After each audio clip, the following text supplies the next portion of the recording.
You're listening to the Monday Night Community Show with Daniel on BRFM. This is the Daniel Monday Night Community Show on demand through YouTube. Thank you very much for choosing to listen to us through this method. If you'd like to keep up to date with when I add new interviews, then subscribe to this channel. We're now joined with Ian. Ian, as always, it's great to have you in the studio. Well, good evening, Daniel, and good evening to your listeners. I hope you're all well and enjoying the bank holiday. It's absolutely fantastic. After all that rain, I mean, I can't stand the rain, and so I'm absolutely delighted about the weather at this moment in time. Well, I actually thought the weather wasn't going to be as good today, because I'm sure they were saying it's going to be a lot more cloudy, but it's turned out not We always bad. end up with steamy windows in here, but we're okay at this moment in time. Right, do you want me to tell you a little bit about the Coast Guard, and then I'm also got to. First of all, I'm going to set our little quiz we always have, and it's bye bye Kitty, and it's all right. The presenter's just leaving. In essence, it's what's the significance if I use the word conjunction, opposition, first and last quarter in relationship to the tides? What is the significance of opposition, conjunction, first and last quarter in relationship to the tides? That's the sort of quiz, if you like, the teaser this evening. Teaser. Yeah, but I'll just go on to talk a little bit about Majesty's Coast Guard.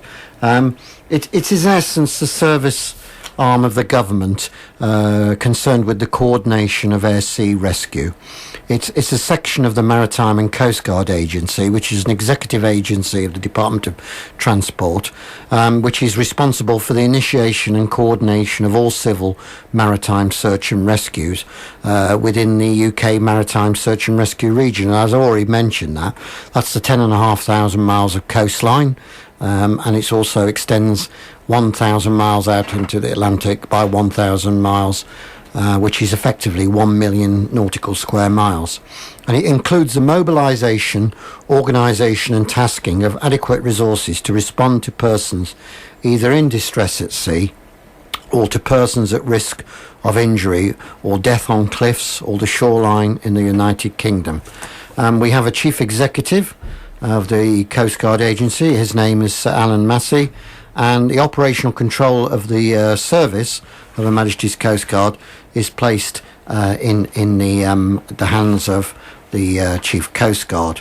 And as I've said, what sort of things do we do? Well, typical emergencies to which we've been dealing with, and I'll do some of our incidents a bit later, is sailboarders too exhausted to reach the shore, walkers and animals who slip from cliff paths, boats losing rudder control, crew stranded aboard a container ship battered by freak waves, medical emergencies, incidents on oil rigs involving fires, suicide victims that have jumped from cliffs or bridges or gone missing adults and children around the cliff and beach areas, broken down merchant vessels in the waters, evacuating injured persons at sea, fires on board of vessels, locating missing persons at sea, groundings and collisions at sea. And I think it's fair to say, in addition to that, we also do a lot of cliff rescues and particularly just recently a number of mud rescues, which I'll talk about a bit later. It's fair to say that Sheppey get involved in a lot of those particular aspects. And I think now, Ian, we're going to cover some useful safety advice. Yeah, certainly. Well, just recently, I think, and as my deputy station officer said, it's a strange expression. He said, this place is becoming like Nutbush City Limits. Do you remember that song? It's an old song. And basically, it's about a city which is getting a bit complex. And what's happened recently on the Isle of Sheppey is we've had, and in recent North Kent coast, is we've had a huge amount of mud rescues to deal with. And in essence, what we're trying to do is try people to appreciate the dangers of the mud. And we're just trying to remind people to enjoy the coast and stay safe. But we want them to be able to go home at the end of the day. And when something goes wrong at the coast, it can spoil more than a nice day out. So really, you really need to pay some attention and advice, and you can all enjoy and stay safe at the coast. The first thing you need to do is check the weather and the tides. Now, there's a little clue relationship to the tides there in my little teaser earlier on. You don't want to hit the beach on a rainy day or get cut off when the tide comes in. And you also need some sunscreen, because you can get easily sunburnt, as I did recently in Spain. My head got burnt, unfortunately. You want to wear the right sort of clothing and footwear for a trip to the coast. A coastal walk will need different clothes to laying on the beach, so it's a good idea to plan ahead. Also be responsible about alcohol consumption, and try to go to lifeguarded beaches and listen to the advice they give you. I don't know if you noticed, Daniel, but the 3 lifeguard huts have now appeared. One at Sheerness, one at Minster Beach, and one at Laysdown. If you have children with you, it's a good idea to keep them well supervised. They may not be as able to spot something of the dangers which an adult can readily see. Agree a recognisable meeting point in case they lose track of where you are on the beach. We do actually do some local wristbands if anyone wants them. Speak to the lifeguards and they should be able to help with this. Now, inflatable boats and toys are great fun in the swimming pool, but we do not recommend their use at the seaside because they can be easily blown out to sea. And whilst I'm saying this now, I know in the next month or 2 we will end up sending the lifeboat out to get people who've been gone off to sea in inflatables. If people do find themselves being swept out to sea, our advice is to stay with the boat or inflatable and shout for help, waving arms if possible. Do not attempt to swim for shore if you're out of your depth. That's where people die when they leave a serviceable vessel. Ideally, make sure that someone ashore is keeping an eye on you. Now, if you do go for a coastal walk, make sure that you're properly equipped for walking along the coastal path. In particular, remember to wear sturdy shoes or boots, and check the weather forecast before you go out. Don't try and climb up and down cliffs unless you have the right equipment and you've been trained in using it. Cliff edges can be slippery, crumbly and prone to collapse, so it's a good idea to stay well away from them. And as a little picture here, you can't, I know your listeners can't see it, but that's 3 people and a dog and a bicycle all stuck in mud at Herne Bay, and that's actually being used nationally now as a photograph to show people the dangers of the mud. And that was a considerable rescue and considerable amount of resources. What happened on this occasion, a cliff had collapsed. It collapsed across the path. It's actually quite comical, but it isn't, because it could have been quite serious. And what had happened is the sun had dried the crust out, and people thought it was hard. And of course, they were walking along this crust, and suddenly, plop, in they went, because it was only the crust which was dried. And it then became a catalogue of disasters after that, because as one person went in, so did another one, and we ended up with 3 people, I think, and a dog, all stuck in the mud, and they had to be rescued. So, people do like putting mud for some strange reason on their skin. They reckon it's good medicinal properties, but it's not very good if you actually go underwater in mud, because you'll die.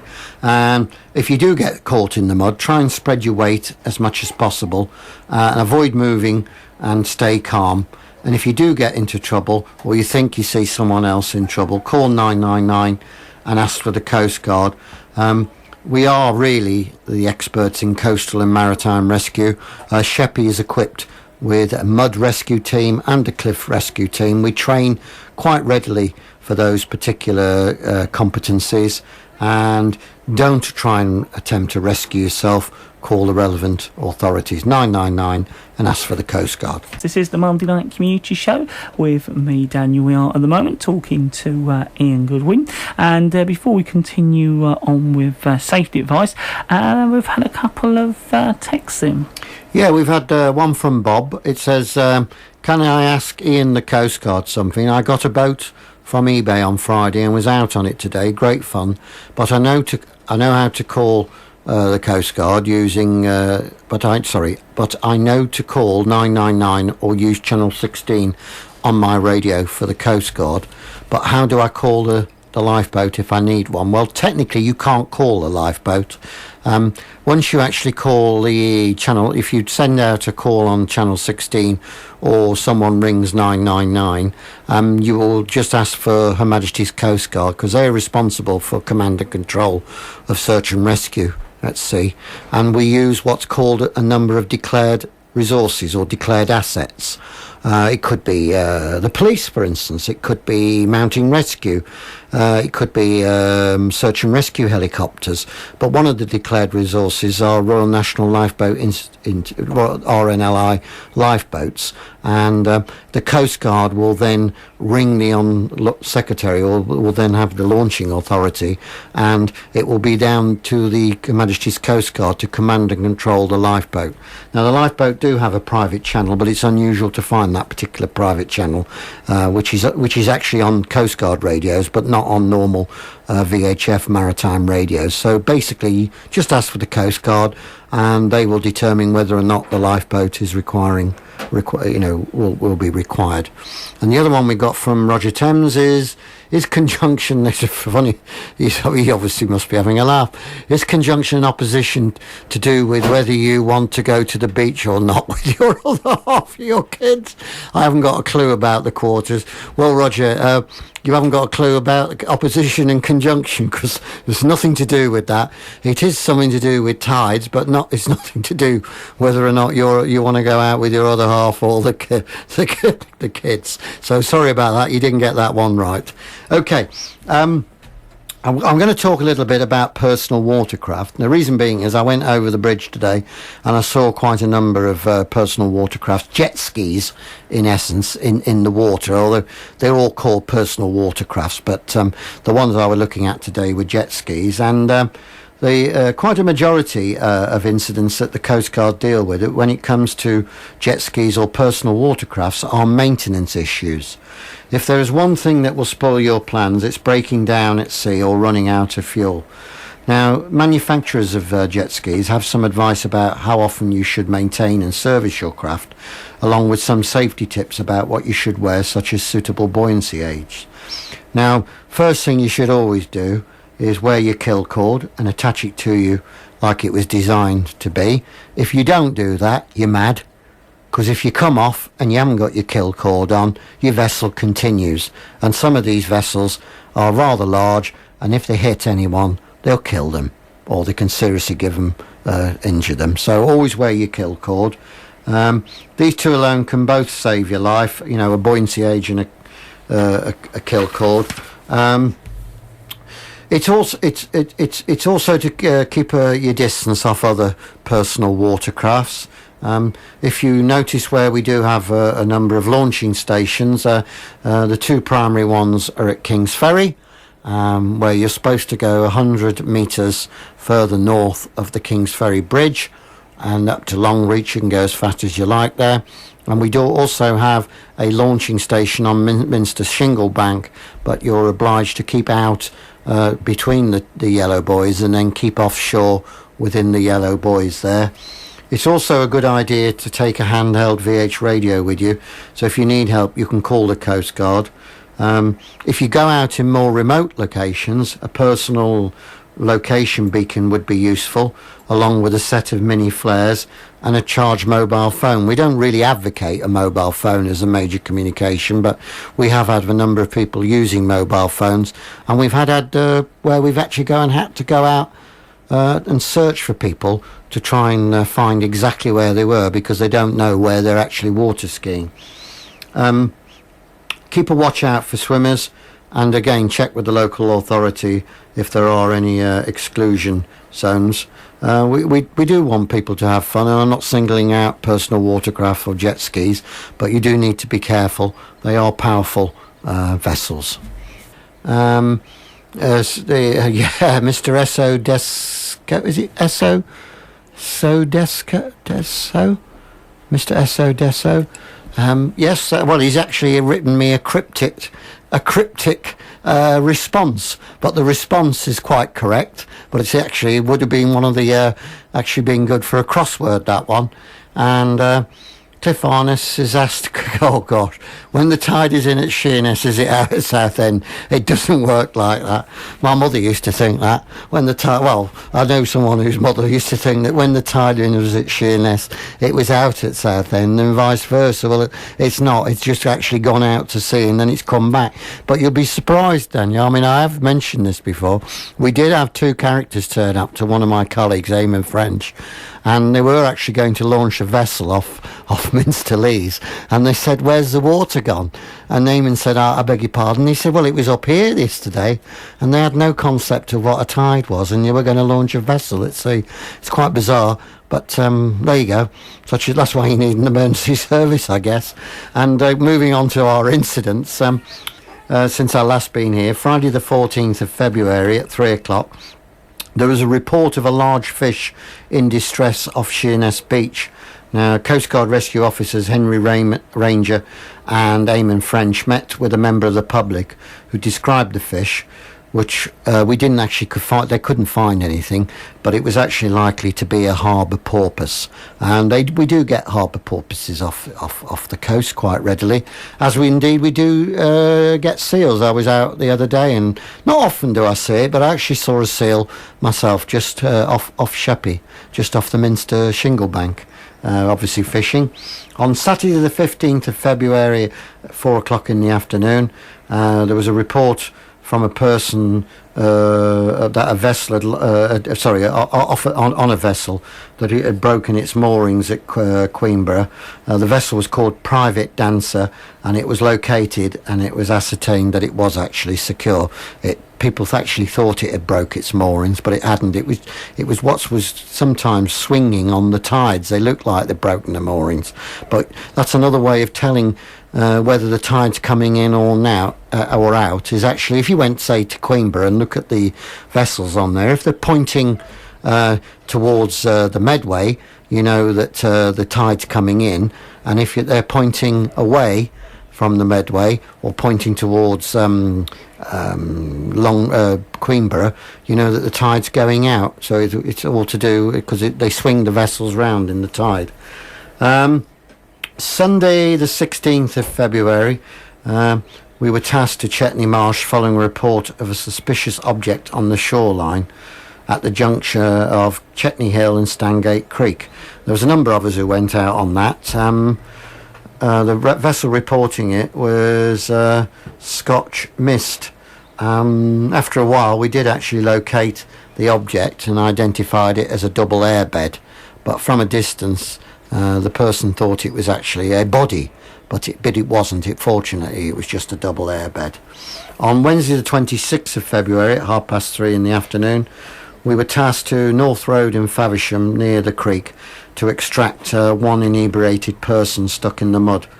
Now, when we arrived, the person had been recovered by the Kent Fire and Rescue Service, and the casualty was taken to hospital by ambulance, because you can get pathogen. You can actually get if you actually get compression injuries, and if you get toxins built up in your body if you get too much compression, which you can do if you're sunk in mud.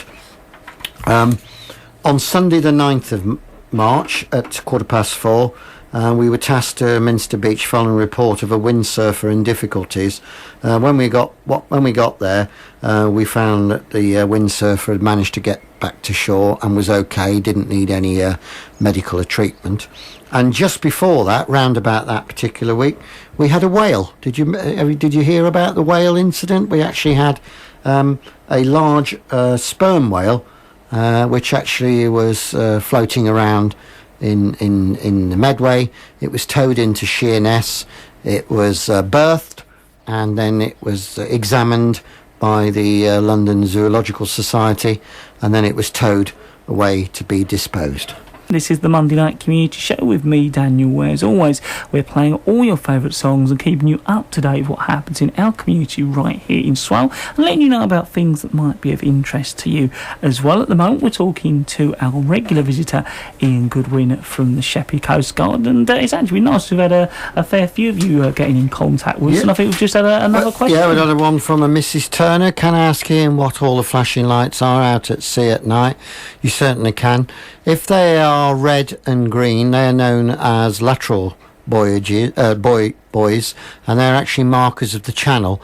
I won't go into about the way the actual the orientation of them are, but most vessels will keep between the green and red buoys, and it basically marks out the channel coming into the harbour, into Sheerness Harbour. Then if you see some flashing white lights, you may see a continuous flashing light, which in essence is called a north cardinal. You may see one that flashes 3 times with a break, one that flashes 6 times, and one that flashes 9 times, which look like the clock faces, and that's in essence the east, south and west cardinals, and all that does is mark out the danger point. So if I've got a north cardinal which flashes continuously, flash, flash, flash, flash, flash, that tells me to keep north of me. If I see an east cardinal which goes flash, flash, flash, flash, flash, flash, that tells me to keep east of it. And that's how it works. It's actually with I know there's a silence there.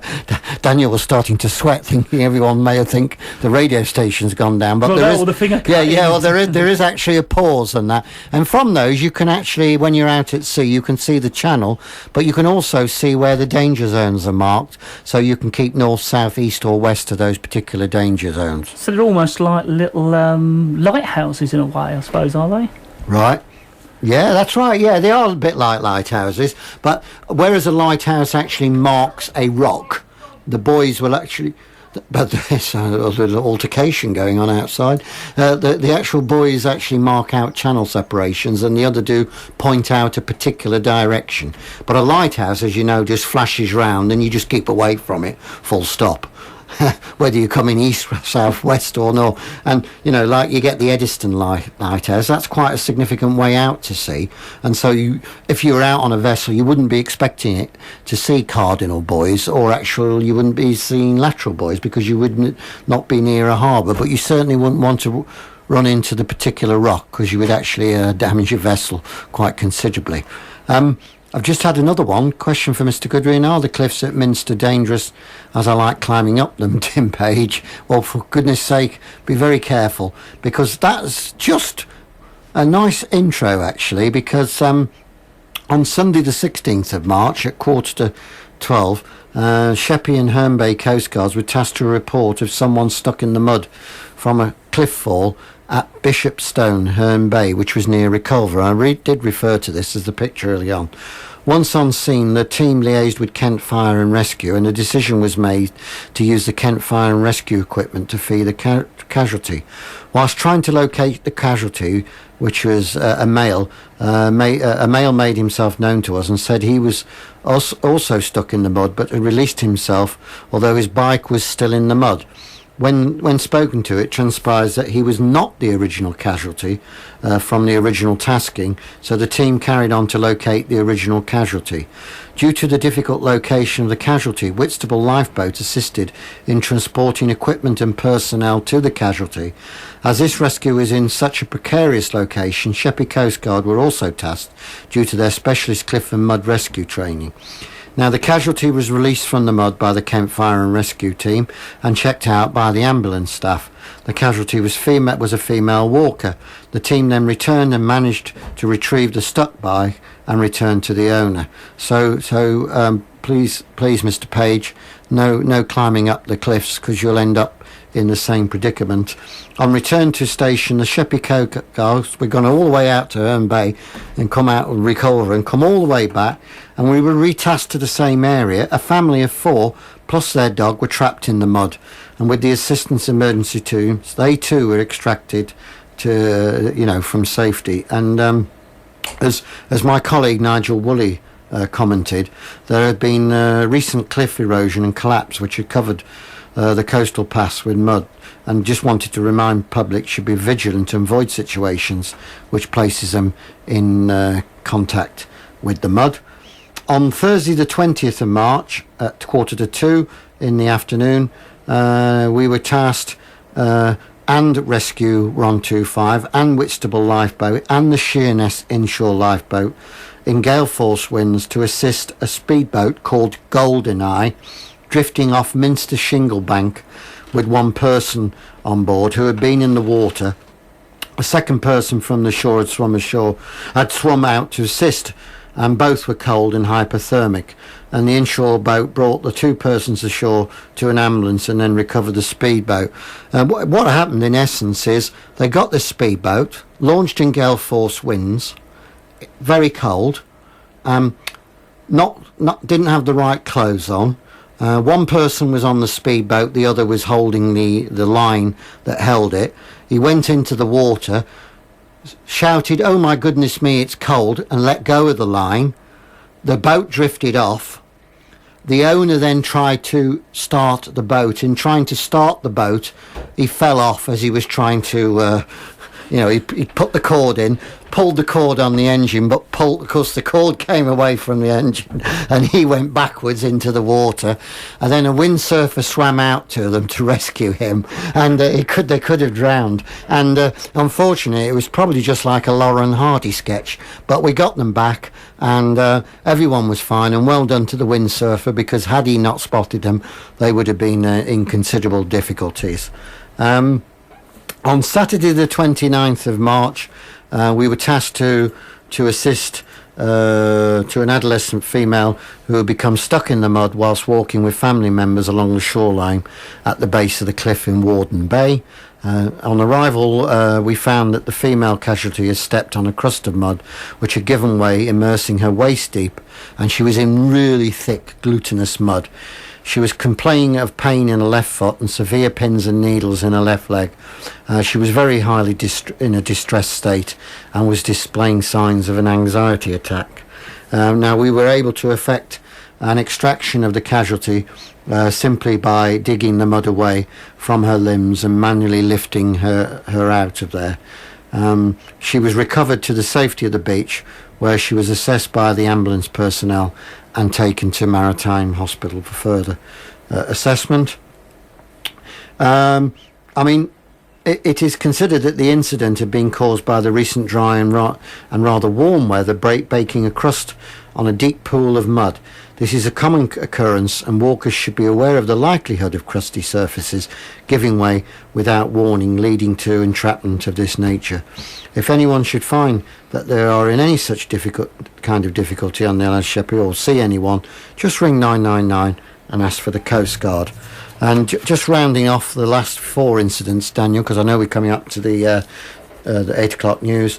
Sunday the 30th of March at 6 o'clock in the evening, we were tasked to Minster Shinglebank following a report from a light aircraft of multiple persons cut off by the tide. I was actually involved in this one, and the persons consisting of a number of bait diggers, one person with a metal detector, and one person and a dog, all in various locations.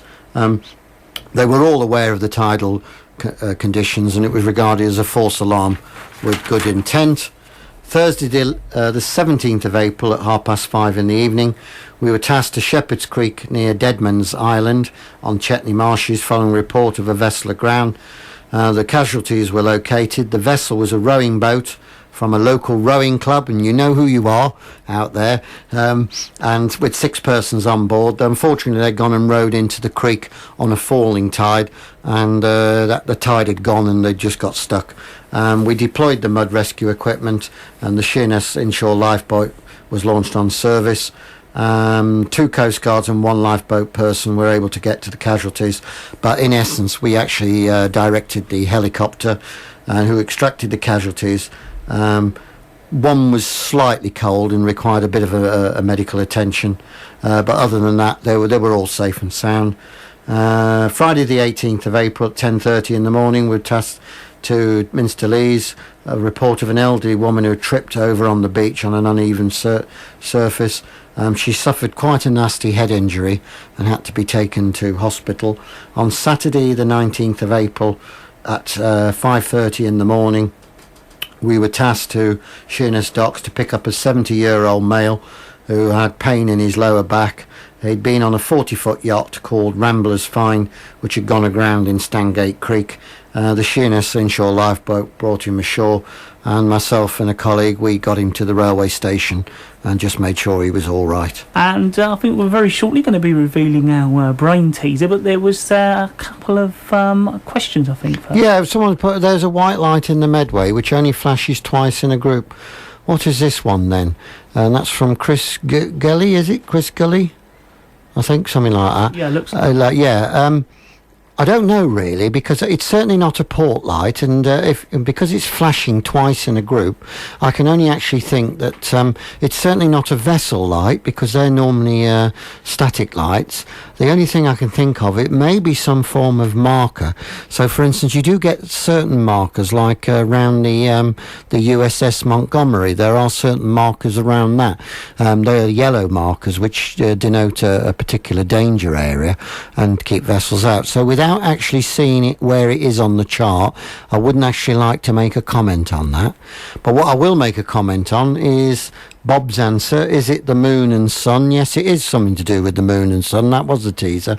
And whoever came in on 632, opposition and conjunction are alignments of the moon, sun and earth to produce spring tides. Very good.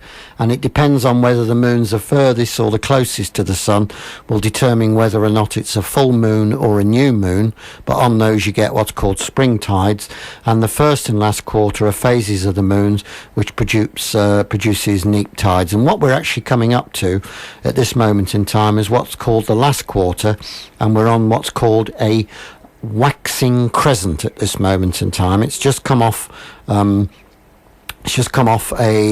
new, let me get this right, just come off a new moon, so it's a waxing crescent at the moment, and it's coming up to the last quarter, which will be a neap tide before it goes into the new moon, which will be, that'll be at least another 10 days yet for a full moon. Okay, so that's the answer to that. It's actually basically the position of the sun, earth and moon in relationship to the tides and everything else. So I think that's it for me, Daniel. All I'll say is, if you do get remember, the Coast Guard are simply the best in terms of dealing with those type of incidents on the shoreline. So please ensure that if you do see something going on on the shoreline, or people in cliffs or stuck in mud, or vessels in distress at sea, or someone in distress at sea, just call 999 and ask for the Coast Guard. Ian, as always, thank you very much for coming along. We really appreciate it. Thank you very much indeed, yeah. I look forward to seeing you in a couple of months' time. It will indeed. Thank you all, and thank you very much for listening to me, and thank you, and have a nice evening, Daniel, and your guests, visitors. That is Ian Goodwin from the Sheppey Coastguard this evening, right here at BRFM, our very own community radio station here on the Isle of Sheppey.